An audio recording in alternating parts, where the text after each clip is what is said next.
Thank you so much, Bronwyn. Distinguished guests, legislative colleagues. I see Doug Steele here, who is the MLA for, what is your constituency? Cypress Hills. But also serves, just as importantly, serves with Minister Eyre as her legislative secretary on this file, a file that is so very important to our province, our nation, and us in this room. So good evening. Good evening. I want to thank Minister Eyre for that very kind introduction. I also want to thank her in front of you in this room for her work on behalf of this industry within the government of Saskatchewan and her advocacy on behalf of this industry with our federal government and around with other nations as well. Her work as our Minister of Energy and Resources, Minister Eyre has done a tremendous job. She understands the priorities and the concerns of you in this room and the concerns of our energy industry. And Minister Eyre has been a ferocious advocate on behalf of this industry, very ferocious at times. And you may wonder how someone that comes off as elegant as Minister Eyre, so sophisticated, how I could possibly stand up here and talk to you about her being ferocious. I just encourage you to stop by question period one day. You'll have the opportunity to see just how ferocious your energy minister can actually be. I also want to thank Dan McLean and all of those who had a hand in organizing this dinner, organizing this conference this week, 27th annual conference, 27th annual time this has been put on. You've put together an incredible agenda, canvassing a wide range of topics. It's a great privilege for myself and us to be included in this discussion that is a vitally important discussion for our province, and by extension, our nation. And finally, and most importantly, I want to say thank you to all of the industry representatives that are here today. We are so grateful for the commitment that you have made to your employees, our workers across this province and their families, as well as the communities in which we operate. You are certainly helping build a stronger Saskatchewan now. See what I did there, Dan? Saskatchewan now. Through the businesses that you run, the communities that you operate in, and the causes that this industry supports. So thank you. Thank you so very much to our industry representatives that are here today. Tonight I want to talk about the importance of energy to the Saskatchewan economy, what Saskatchewan continues to offer investors from around the world, what we continue to offer in our resource sector, and why it's more important than ever that we work together to defend this crucial driver of growth and prosperity in our province, and why we work together to preserve the opportunity that we have in this nation. Ladies and gentlemen, not so long ago, there was an article that we had noticed. It caught our eye, and it ran on one of the websites of one of Kenya's largest newspapers. The article detailed how Kenya was about to become the first African country to export oil. There was a big celebration at the new oil terminal that they had just constructed, and the president of Kenya said this about the new industry that was emerging in his country. And I quote, "I pray that we will view the discovery of oil and gas as a blessing, that we will manage effectively and efficiently for the benefit of not just the present generation, but importantly, future generations." End quote. What an important quote. Oil and gas is a blessing. You don't hear that much in Canada today. It's just not fashionable. It's not possibly the politically correct thing to say, but here in Saskatchewan, even the politicians are not always politically correct. Sometimes we have to run against the herd. Quite often lately, in fact, we're only too willing to publicly acknowledge that our energy sector in this province most certainly is a blessing. It's a blessing to the people that are working in that industry, it's a blessing to their families, and it's a blessing to the communities where that industry operates. In Saskatchewan, we have oil, and we have natural gas, we have uranium, and we have coal. We have these products in abundance, and we're proud of them. And we are thankful for our good and fortunate circumstances. and we need to continue to be thankful. We're grateful for the past generation that had the foresight to develop these resources that are really benefiting the current generation here today. And we feel an obligation to ensure that future generations, your children and my children, will benefit from this sustainable and responsible production of energy here in Saskatchewan. Oil and gas most certainly is a blessing. And Saskatchewan can rightly claim status as a world energy superpower. I'm going to go through just a few of the numbers. You may know some of these numbers, but they bear repeating in this room. In Saskatchewan, we have about 3% of Canada's population. We're not very large by the numbers. We're working on that. But we account for 36% of the country's primary energy production, 36% of the energy production by 3% of the population. Our resource sector, our mining and oil and gas sector generate about $13 billion of real GDP each and every year. That's more than 20% of Saskatchewan's entire economy. A significant portion of our entire economy is oil and gas. Oil and gas, most certainly, is a large part of our province's economic engine. It's an industry that attracts billions of dollars of investment each and every year. It supports more than 30,000 families across this province, and it's a major reason why we have an enviable quality of life in communities right across Saskatchewan. Last year, we produced just under 500 million barrels of oil each day. This year, we're on track to do about the same. That makes us the 6th largest onshore oil producing jurisdiction in Canada and the United States. Now, we all know we're competing with other jurisdictions for capital, not just in North America, but around the world. We've seen growth in oil production in North Dakota, of course, in Texas, in Oklahoma, in New Mexico, and other states in the United States. I just returned from a trade mission in Washington, D.C., and we had some great engagement in Washington. But the Trump administration, President Trump and his administration, they are fully supportive of the energy sector in the United States. And this is in stark contrast to what we've seen recently north of the 49th parallel. I had the opportunity to meet with a number of President Trump's cabinet, not just this last week, but over the course of the last year. But this last week, I did have the opportunity to meet with the Administrator of the United States Environmental Protection Agency, Mr. Andrew Wheeler. And he affirmed the following here, and I totally agree with this, that North American oil, he was talking about U.S. oil, but by extension, it's North American oil that includes this oil right here in this province, is the most sustainable oil available to the world. We should be working closely and jointly to be encouraging not only the production of this sustainable resource, but the potential to further our exports of this sustainable resource. The world's most sustainable oil resource, our North American oil. If we are able to increase our production, if we are able to increase our ability to export this product to other nations, it's positive, yes, for our North American economy, but by displacing other products that are being produced in other areas of the world, it's also positive for our environment. And so I always say, if you believe in climate change and you believe that it is actually a global challenge, we should do everything we can to produce and export the most sustainable products in whatever industry we are discussing, and that includes oil. Andrew Wheeler also confirmed with me this, of which I knew. There will be no carbon tax in the USA under the President Trump's administration. That shouldn't be a surprise to anyone in here.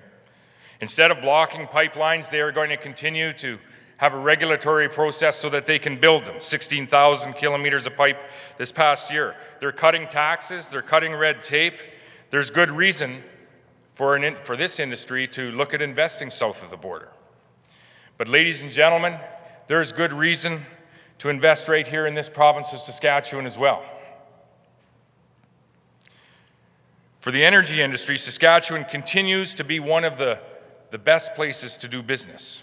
The Scotiabank Playbook ranks oil and gas plays across North America, and Saskatchewan had 6 of the top 20 plays in North America when looking at return on investment, which is what I know many of you in this room are looking at. We had the #1 play, the Frobisher in southeastern Saskatchewan, and the Frobisher and other plays they have very attractive well economics. We know that. They deliver some of the best returns in the Western Canada Sedimentary Basin, and I know this may not jive, and Minister Eyre and I talked about this a moment ago, but this may not jive with what you're hearing from the Fraser Institute. But that recent report failed to consider incentives that we have on new drilling. More than 95% of newly drilled wells in Saskatchewan receive a maximum royalty rate of 2.5% for the first 38,000 barrels of production. The truth is this: our province has some of the best and most cost-effective conventional oil and gas opportunities that are available to this industry in the world. We know the industry values stability. We know the industry values certainty. And we intend to continue to provide that here in Saskatchewan. Our royalty structure is a reflection of really the respectful collaboration, the respectful conversations that we've had with the energy sector over the course of the last number of years. The Ministry of Energy and Resources has tried to be as responsible and responsive as possible to industry concerns when they arise, and we've had many over the course of the last few years. But on issues such as flow lines and methane regulations, our minister continues to work with the industry. Our Minister of Environment is taking the very same approach. We aren't always going to agree on every conversation that we have. In the oil and gas sector, in the mining sector, actually in most sectors that the government has conversations, there will be disagreement, no doubt. But in Saskatchewan, we want to do everything that we can to avoid the overly prescriptive, onerous approach that we know doesn't work. We proceed from the assumption that the industry understands their environmental obligations. The industry understands their environmental responsibility, and they want to do right by the people of this province, not just this generation, but also the next.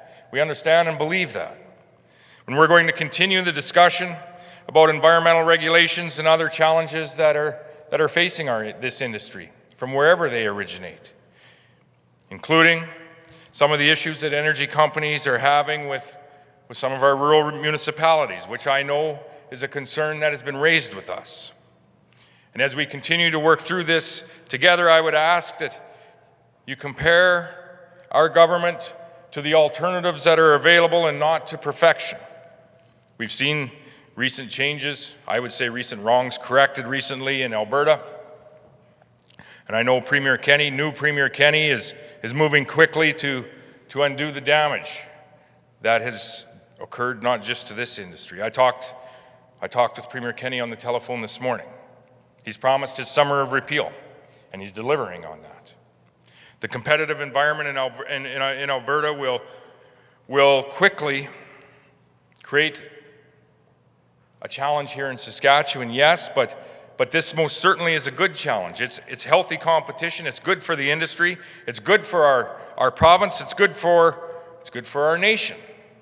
And we certainly welcome pro-enterprise, pro-energy governments, not only in Alberta, but we welcome them across Canada, and we welcome them across North America. Alberta is back today, and that means that we are gaining a strong ally in the battle that we have against numerous pieces of federal legislation that threatened our resource sector in this province. And when I say we, I mean the government, I mean our industry, and I mean all of the people that benefit from the wealth of this industry. This is our wealth-creating industry. We have a strong partnership that serves as a platform for joint advocacy now, not only with Alberta, but with other provinces. And we should be encouraged by the impact that this advocacy is creating. Last month, we had the largest truck convoy in the history of the world travel right through this city, our provincial capital, for a rally over at the Queensbury Centre. Despite some complaints, I was able to make it there. They came from all over Saskatchewan. The people who do the work in our industry came from all over this province. The roughnecks, the rig movers, the welders, the pipeliners, the truckers, the farmers, the ranchers, they all came to this provincial capital. And as much as many cynics tried to dismiss the rally or disparage those who came out, I think people truly took notice across this nation, to that rally and others.